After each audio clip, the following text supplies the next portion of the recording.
Welcome to YOUCANIC. Today here on YOUCANIC we have a 2020 Buick Enclave, and on this Buick we're going to show you how you change your time on your instrument cluster.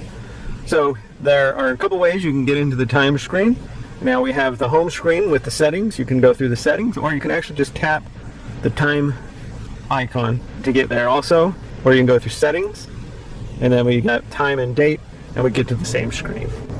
So you can have it set up to do the automatic time and date depending on what your user network is, and so that will pull up the time and date automatically, and so that is actually what it's on right now. But if you want to manually have your time set, say you like to have your time clock set a few minutes early so to make sure you're on time places early or whatnot, you can tap this, which is the automatic time and date, and then that'll turn that off, and then we can go here and manually select our time, AM, PM, and then set the time or the closeout button, and see now our time is down here, the time that we selected. The time and date, you can also set your date, and then you will have the option if you want to set it to 24-hour format, you can do that.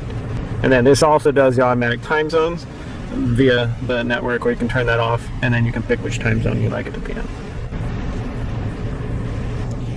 And then you can just go back to the home screen when you're all done. And so that would be how you would change your time and date on your 2020 Buick Enclave. And that procedure will work very much for most of GMs if you've got this same look and dash. Thanks for watching YOUCANIC, where you can do the mechanic.